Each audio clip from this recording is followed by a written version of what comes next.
The deep space exploration ship Aurora's Light glided silently through the uncharted Zyura system. The blackness of space stretched endlessly in every direction, broken only by distant stars and the glowing curve of a strange blue-green. Planet ahead, Captain Elias Kane stood on the bridge, watching the view screen. He had explored many worlds in his career, but something about this planet felt different. The sensors showed vast oceans, green plains, and an unusual reading, something powerful, but not dangerous, coming from the largest landmass. Report. Elias said calmly. Lieutenant Marin, his science officer, checked her console. Captain, we are detecting structures, not natural formations. These are built, large cities, possibly made of some crystalline material. And she frowned, also picking up repeating energy pulses. It almost looks like ancient distress signal. Elias raised an eyebrow. Distress signal? From a civilization that advanced. It's faint, Marin replied. It could be centuries old, or it could still be waiting for someone to answer it. The crew exchanged uncertain looks. The Aurora's Light was on a routine exploration mission, not a rescue mission. Still, protocol required them to investigate. Set a course for the signal's source, Elias ordered. As they descended toward the planet, the sight took everyone's breath away. Enormous crystal towers reached into the sky, shining in the sea. Sunlight, like frozen lightning. Between them, shimmering energy fields formed bridges and walkways. The city stretched for miles, surrounded by green plains dotted with silver-leafed trees. The ship landed on a wide plaza near the largest structure, a palace made of crystals so clear it looked like it was carved from pure ice. Elias and his landing team suited up in lightweight exploration gear and stepped outside. The air was warm, with a faint floral scent drifting on the breeze. This place is beautiful, whispered Ensign Patel, the youngest member of the team, but beauty was not the only thing here. Dozens, hundreds of tall figures in silver armor stood in formation at the edges of the plaza. They were clearly soldiers, each holding a long spear that shimmered faintly with energy. Their armor reflected the sunlight in ripples like water. The soldiers did not speak, they simply watched. Their glowing blue eyes followed every step the humans took. Elias kept his voice calm. Easy, everyone. No sudden moves. The soldiers parted down the middle, forming a path toward the palace gates. From within the crystal halls, a figure emerged. She was tall and graceful, her silver-blue robe flowing behind her like water. A crown of crystal rested on her brow, catching the sunlight in tiny rainbows. Her skin was pale with a faint shimmer, her hair a deep shade of midnight blue. Her eyes glowed softly, not with coldness, but with something ancient, something knowing. This, Elias realized, must be the queen. She walked slowly toward him, her eyes fixed on his face. The plaza fell silent. The air itself seemed to hold its breath. When she stood only a few steps away, she stopped. For a long moment, she simply looked at him. Ow! Then, to everyone's shock, she lowered herself to one knee. Bowing her head, a ripple of surprise ran through the human team. Every alien, soldier around them did the same, kneeling in perfect unison. Elias froze. What is happening? He whispered. The queen spoke. Her voice was soft but carried easily across the plaza. Musical in tone yet filled with deep respect. Through the translator device clipped to his ear, Elias heard the words in his own language. At last you have come, the one our people have waited for, the one written in the star song. Elias glanced at Marin, who was already recording everything. Star song, he mouthed silently. The queen lifted her gaze to him, her expression solemn but warm. For 1,000 years our seers have spoken of the chosen one, a traveler from the sea of stars, a bringer of unity, his coming marked by the crest of the dawn voyager. Her eyes dropped to the symbol stitched on Elias's jacket of silver. Crest, shaped like a rising sun over a horizon. It was an old family emblem, passed down from his grandfather, who had been one of the earliest human space explorers. Elias had never given much thought to it, till now. The queen's gaze softened. That crest, that face, you are the one. Elias was still trying to process her words when Lieutenant Marin's voice came through the quietly. Captain, this is impossible. The symbol's almost identical to the one carved above the palace gates. It's ancient, thousands of years old. The queen rose slowly to her feet, but her eyes never left Elias. Please, come with me. There is much to tell, and little time. She turned toward the palace. The kneeling soldiers stood and formed a protective escort around the humans. As they walked through the palace gates, Elias noticed enormous murals carved into the crystal walls. They depicted scenes of battle, peace treaties, and great celebrations. In several, a figure appeared. Human figure. His face was unclear, but his clothing bore the same crest Elias wore now. The queen led them into a grand chamber, where light poured through crystal windows, scattering into 1,000 colors. Elias finally found his voice. I think there has been a mistake. I'm an explorer, not a chosen one. I'm just here to study your world. The queen smiled gently. Do you believe that destiny makes mistakes? Before Elias could respond, a deep tremor shook the palace. The crystal walls hummed as if warning of danger. The queen's expression darkened.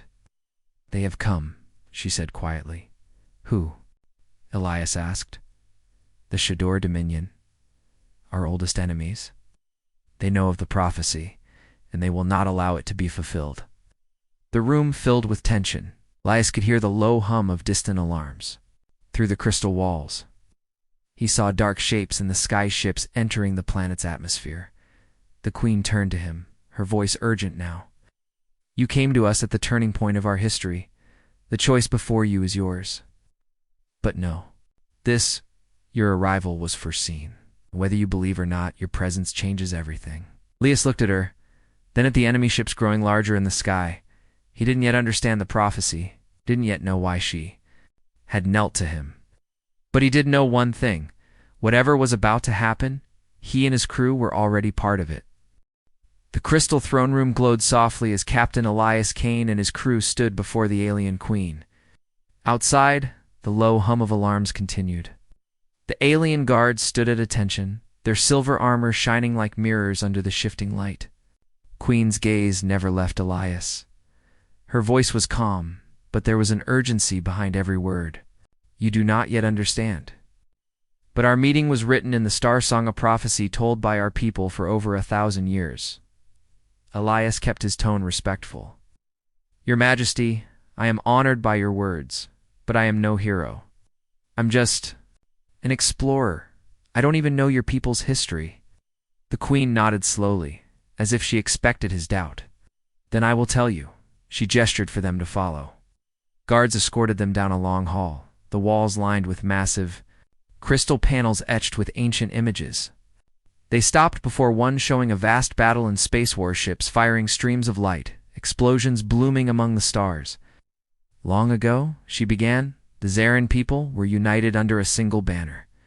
We were peaceful, but strong. Then came the shattered Dominion Raiders from beyond the rift. They wanted our crystal cities, our knowledge, our energy. We fought them for generations. Her voice lowered. But our strength began to fail. Then, at the darkest hour, a traveler came from beyond the stars, a human. Elise's crew exchanged startled glances. The queen touched the panel. Image shifted, showing a figure clearly human wearing a long coat with a crest on the chest. He carried the symbol of the Dawn Voyager, the same you wear now. Elias looked down at his jacket. The silver crest glinted faintly in the crystal light. This traveler, the queen continued, helped us drive the Shador back, but he did not stay. Before he left, he told our ancestors that another would come, when the time was right, to finish what he began. Elias felt a strange chill. He thought of his grandfather, one of humanity's first explorers into deep space. His family never spoke much about his early journeys, only that many missions were never recorded in official logs. Could it be possible that his grandfather had been here before? Before he could speak, Marin stepped closer to the panel. Captain, his figure's facial features, the height, the build-its, eerily similar to you. Not exact, but close enough to make sense if it was your ancestor. The queen nodded. Our seers called him the first dawn. You are the second. Elias exhaled slowly. And you believe I'm meant to? Save your people, not just save? The queen said, Unite. The prophecy says the second dawn will bring together the divided tribes of Zaire and lead them to victory over the Dominion once and for all. Before Elias could respond, a loud chime echoed through the hall. Guard stepped forward, speaking quickly in their melodic language. The translator in Elias's ear whispered the meaning. Enemy fleet is approaching the capital city. 23 ships. Landing craft detected. The queen's calm demeanor did not falter, but her eyes sharpened. They come faster than expected. We have little time. She turned back to Elias. You have a choice, Captain.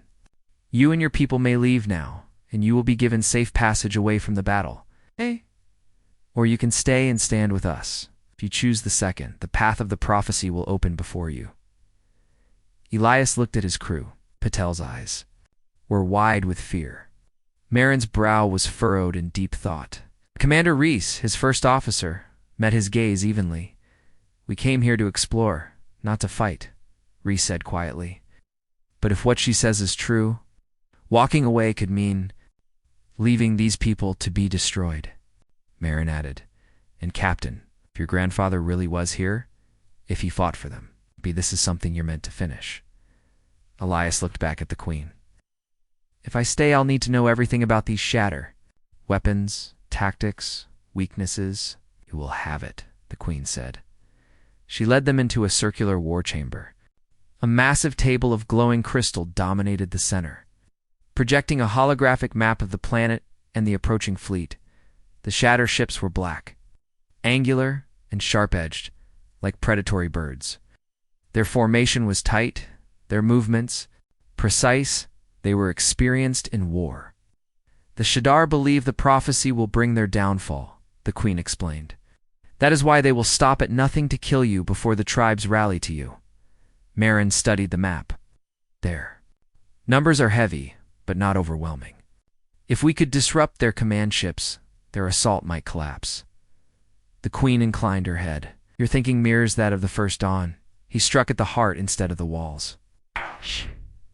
The doors opened again, and an elderly alien entered. His robe was deep violet, marked with silver runes. The queen introduced him as High Seer Valtris. His voice was soft, but each word carried weight. The Star Song does not speak of certain victory, Valtris said, but of a chance, a narrow one. If you choose to act, you must be prepared to risk all. Elias stepped closer to the map. If we fight, we do it smart. My crew can bring human strategy, you bring your technology. We combine them. The queen gave a faint smile. Then perhaps the prophecy has already begun. The war meeting continued for over an hour. They discussed defenses, troop positions, energy shield strength, and the possible use of the palace's ancient crystal towers as weapon amplifiers. Elise's crew contributed ideas on diversion tactics and rapid strike maneuvers. By the end, the plan was forming, but there was no guarantee of success. When the meeting ended, the queen asked Elias to walk with her in the palace gardens. It was quiet here, with tall silver trees and flowers that glowed faintly in the evening light.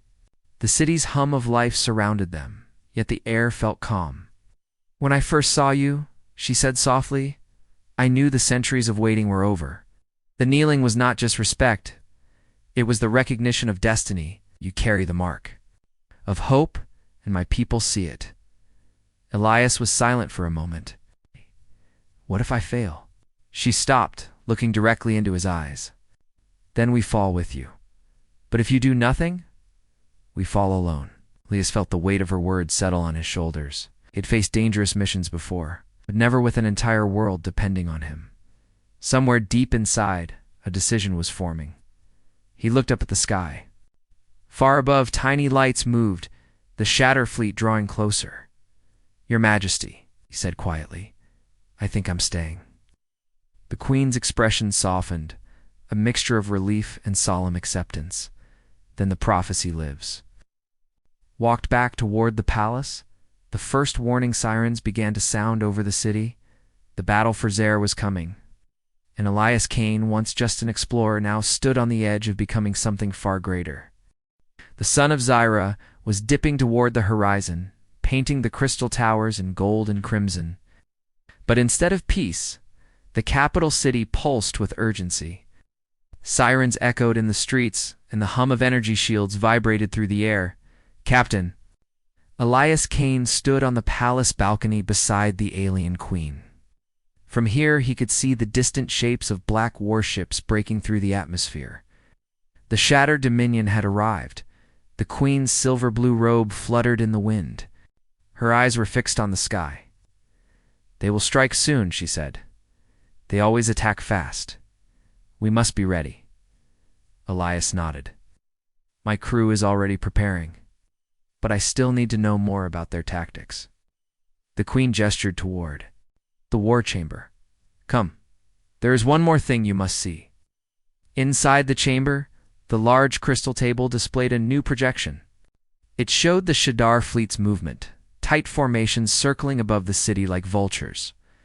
"High Seer Veltras." The old alien strategist stepped forward. "The Shadar are disciplined. They will send shock troops first fast ships to weaken your defenses. Then they unleash their war machine, the Stormbreaker. It can shatter energy shields in moments." Marin, Elise's science officer, studied the image. "That thing is enormous. We'd need serious firepower to take it down." Valtris shook. His head, "Direct attack will fail. The Stormbreaker's core must be disabled from within. But it is deep inside the Shatterlines." Elias leaned over the map. "Then we need a distraction, something to pull their attention away long enough for a small team to get inside." The queen looked at him. "And you will lead that team." Preparations began immediately. Alien engineers worked alongside the Aurora's light crew, merging human weapons with Zayron crystal technology. Energy rifles were adjusted to fire in short, powerful bursts. Portable shield generators were fitted to human armor. Patel, the youngest crew member, watched in awe as a Zarin craftsman fused a crystal lens into his helmet's visor. "This will let you see through the Stormbreaker's cloaking field," the craftsman explained. Meanwhile, Zaron warriors gathered in the palace courtyard. Their silver armor shone in the fading light. They moved in perfect formations, their long energy spears humming faintly. In the midst of the preparations, Elias spoke quietly to Reese, his first officer. "If this goes wrong, I want you to get the crew out. Don't wait for me." Reese frowned. "You're the captain. You expect me to leave you behind? If the mission fails, someone has to carry the warning to Earth and the Alliance. Promise me, Reese." After a moment of silence, Reese nodded reluctantly. "I'll hold you to the same promise if I'm the one who doesn't make it back." As night fell, the enemy made their first move. Dark shapes swept down from the cloud sleek. Shatter strike craft moving in deadly precision. Energy blasts lit the sky, hammering at the city's shield dome. The barrier rippled, but held. Shields at 82%. Marin called over the comm from the balcony. Elias watched the alien queen raise her hand. A deep chime rang across the city. In answer, the Zyrene warriors surged forward toward defensive positions. The battle had begun. The Shatterstrike craft circled the city looking for weak points. On the ground, Zayron anti-air turrets fired streams of bright energy, bringing down 2 enemy craft in quick succession. But the Shatter were relentless. Elise's plan was simple but dangerous. While the city's defenders kept the enemy occupied, a small strike teamed to humans and 3 Zarin warriors would slip past the battle lines to infiltrate the Stormbreaker and disable its core. The team gathered in a narrow crystal corridor before departure. Elias checked his gear one last time. Marin adjusted her visor, while Patel secured extra power cells for their rifles. The Zarin warriors moved silently, their eyes glowing faintly in the dim light. Outside the city, the sky was alive with chaos. The dome shield flashed again and again under the enemy bombardment. Elias led the team through a hidden tunnel beneath the palace, emerging in the plains beyond the city walls. They kept low, moving from ridge to ridge, avoiding the searchlights of passing Shador patrols.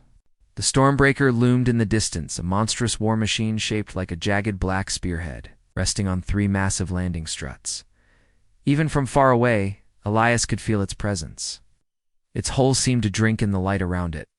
Team crept closer, using the shadows of shattered crystal outcroppings for cover. At last, they reached the perimeter. Shatter guards patrolled in groups of 3, their armor black and angular. Their movements swift and mechanical. One Zarin warrior whispered, "We must move quickly. Their patrol pattern will change soon." Elias gave the signal. The team slipped through a narrow maintenance hatch at the base of the war machine. Inside, the air was cold and smelled faintly of metal and ozone. They moved through narrow corridors lit by dim red light. Strange symbols glowed faintly on the walls. Every step echoed in the silence.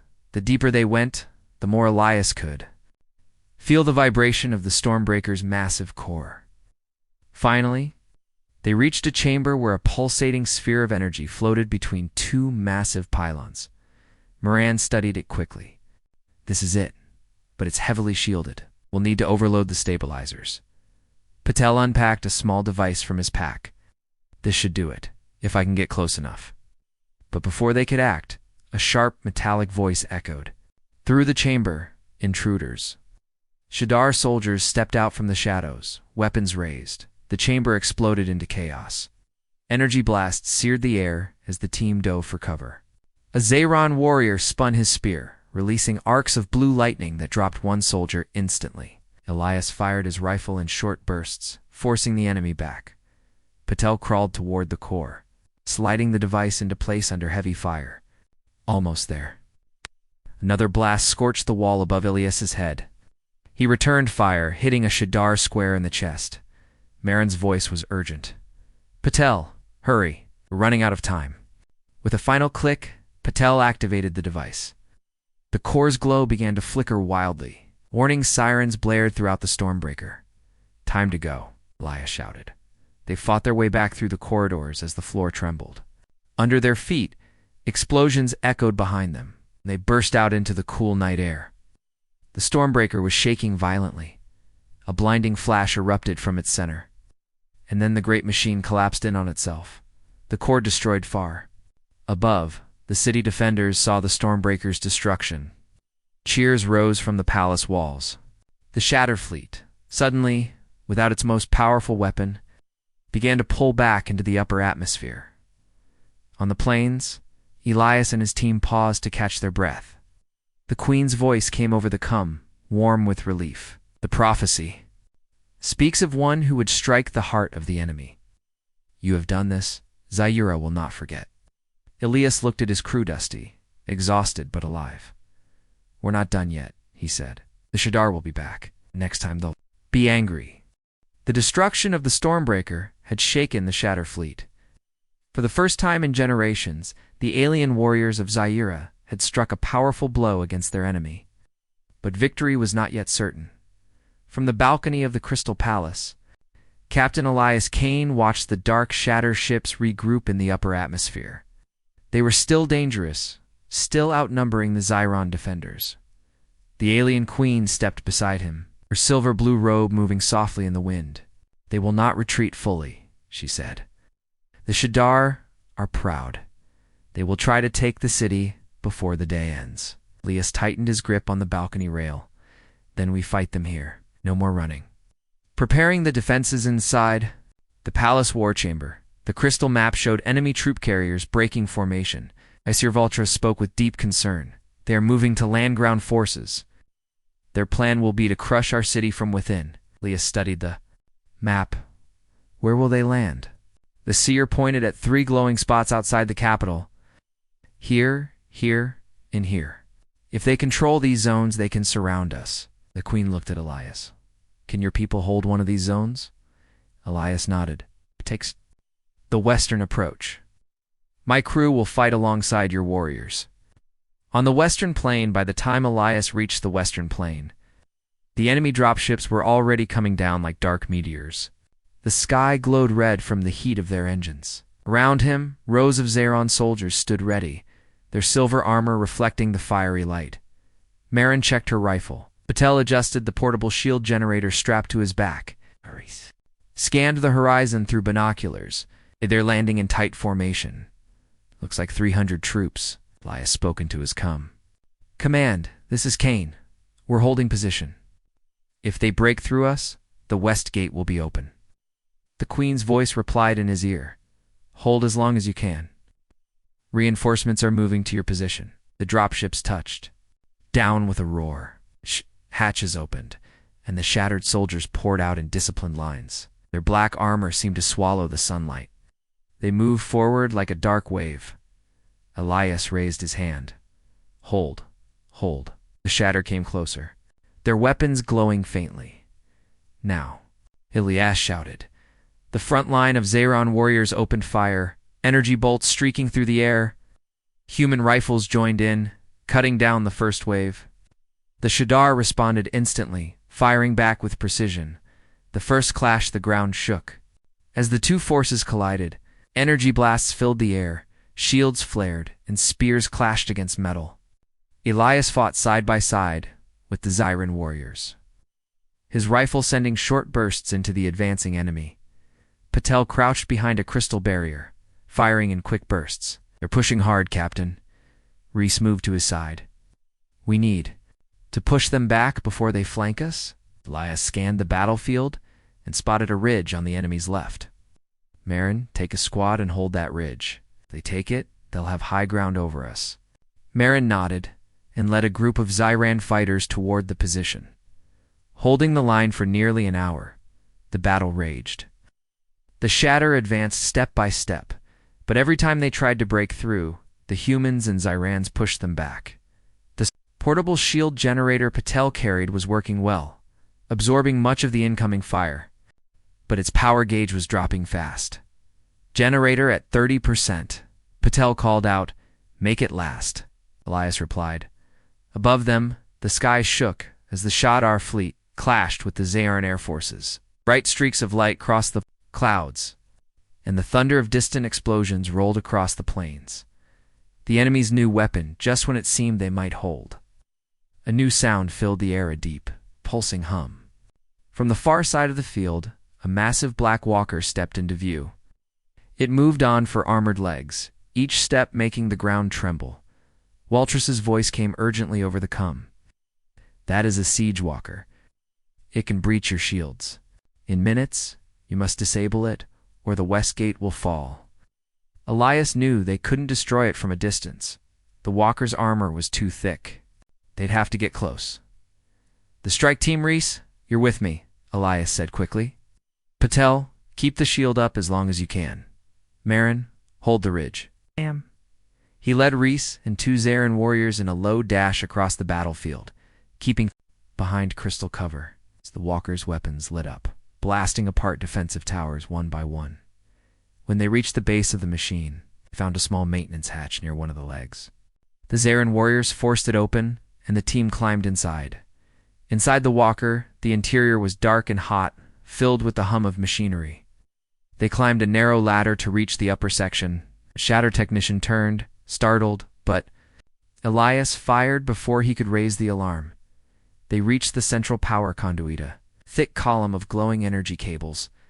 Reese planted explosive charges at key points. How much time do we have? Elias asked. 30 seconds, Reese said. We need to move.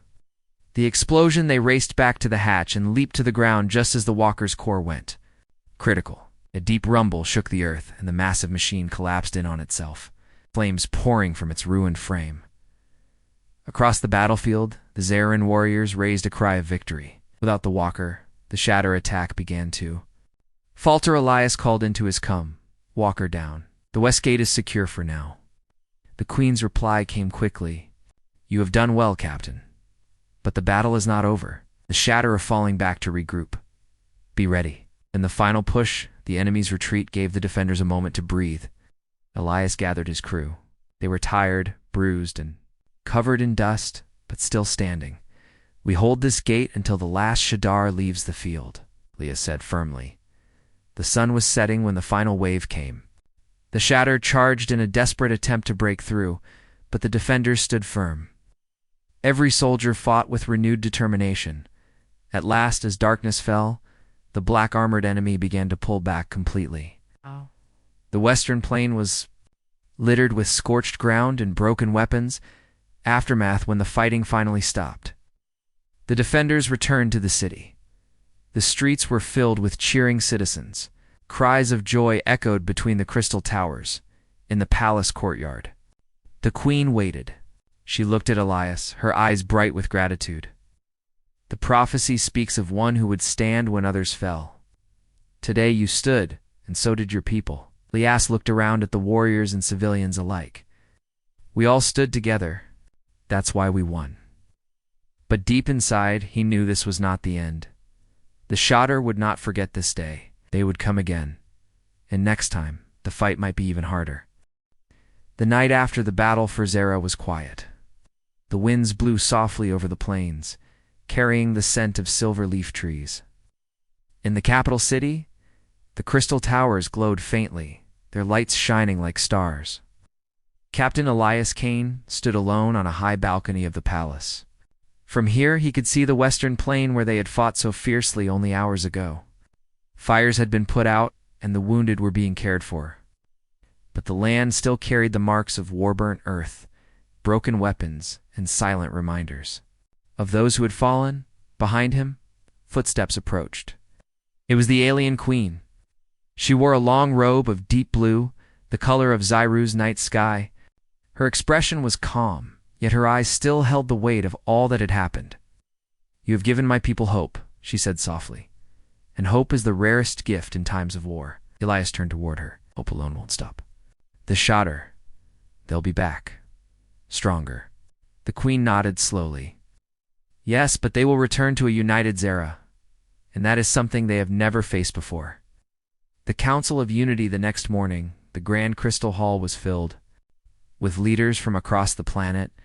Some wore the silver armor of warriors. Others were dressed in flowing robes, their faces painted with the colors of their tribes. For generations, these tribes had been divided, sometimes even fighting among themselves. Now, for the first time, in living memory, they were gathered together. The queen stood at the center of the hall, with Elias at her side. Her voice rang clear through the chamber. For 1,000 years, the star song spoke of the Chosen One. Many believed it was only a story. But he has come. He has fought for our people. And today, Zaira stands free because of him. A murmur ran through the gathered leaders. Some looked at Elias with awe, others with curiosity. But none doubted the truth of her words. The queen stepped forward and, as she had done on the day they met, knelt before him. "On behalf of all Zaira, I offer you our respect, our loyalty, and our friendship." The hall fell silent. Then, one by one, every leader knelt. The sight was overwhelming. Hundreds of warriors, chiefs, and elders bowing to the human captain. From the stars, Elias's voice was steady but humble. "I'm honored. But remember, this victory was not mine alone. It was ours, together." A gift from the past. After the council ended, the queen asked Elias to follow her to a quiet chamber deep within the palace. The walls were lined with ancient scrolls in crystal cases. From one of the cases, she removed a small object of crystal, medallion shaped like the crest Elias wore on his jacket. "This belonged to the first dawn," she said. "The human who came before you. He left it with my ancestors when he returned to the stars. Now it is yours." Elias took the medallion carefully. The crystal was warm in his hand as if it carried the memory of the one who had worn it before. "I think this belonged to my grandfather," Elias said quietly. "He must have been the first dawn." The queen's eyes softened. "If that is true, then your family's bond with Zaira is even stronger than the prophecy told." The farewell ceremony. 3 days later, the city gathered in the Grand Plaza for a farewell ceremony. The battle was over, but the work of rebuilding had only begun. The plaza was filled with citizens, warriors standing tall, children holding crystal flowers, elders leaning on carved staffs. The air was filled with music, soft and full of hope. The queen stood on a raised platform, Elias beside her. She addressed the crowd. "We have seen the prophecy fulfilled. The second dawn has come. He has shown us that unity is our greatest strength. And though he now returns to the stars, his legacy will guide us always." She turned to Elias. Zyra will remember you for as long as our towers stand. Elias stepped forward. And I will remember Zyra for as long as I live. You have taught me that courage is not only found in battle, it is found in standing together, even when the future is uncertain. Parting gifts before he left, the queen gave him 2 gifts. The first was the medallion of the first dawn, now hanging from a silver chain. The second was a data crystal containing the combined history of the Zarin people, so that their story would be known beyond their world. In return, Elias gave the queen a small object from Earth, a compass. It points the way forward, he explained. May it always remind you that even in the darkest times, there is a direction worth following. The queen accepted it with a gentle smile. Then I will keep it close until the day we meet again. Departure, the Aurora's light lifted, off from the plaza to the cheers of the crowd. The crystal towers sparkled in the morning sun, sending beams of light across the city. Elias watched from the bridge as the planet grew smaller in the view screen. Marin stepped beside him. It's hard to believe we were almost just passing by this system. Reese chuckled softly. I think the captain had a feeling there was more here than the scanners showed. Patel grinned. Or maybe destiny just didn't want to be ignored. Elias said nothing for a moment, still staring at the planet. Then he spoke quietly. Sometimes the universe puts you where you're needed. The rest is up to you. The Star Song's final verse in the palace garden, the queen stood alone, holding the silver compass in her hand. High Seer Valtris approached. He will be remembered as the prophecy promised. The queen nodded. Yes, and perhaps one day he will return. Valtris looked up at the sky. Till then, the stars will sing of the second dawn. A new journey, as the Aurora's light left the Zyra system. Elias placed the crystal medallion on the console before him. He didn't know where their next mission would take them. Perhaps another uncharted world, perhaps another people in need. But he knew this, he would carry Zyra's story with him, just as his grandfather had before him. And somewhere in the vastness of space, other stories were waiting to be written. And so, the human captain, who had once been a stranger on a distant world, had become a legend. The alien queen who had knelt in respect had found in him not just a savior, but a friend. And the prophecy that had lived in whispers for 1,000 years had found its voice at last. The second dawn had come, and his legacy would shine among the stars forever. If you'd like, I can now compile all 5 parts into one clean, flowing story file, so you can have it in a single document for reading or sharing. Do you want me to do that? I prefer this response.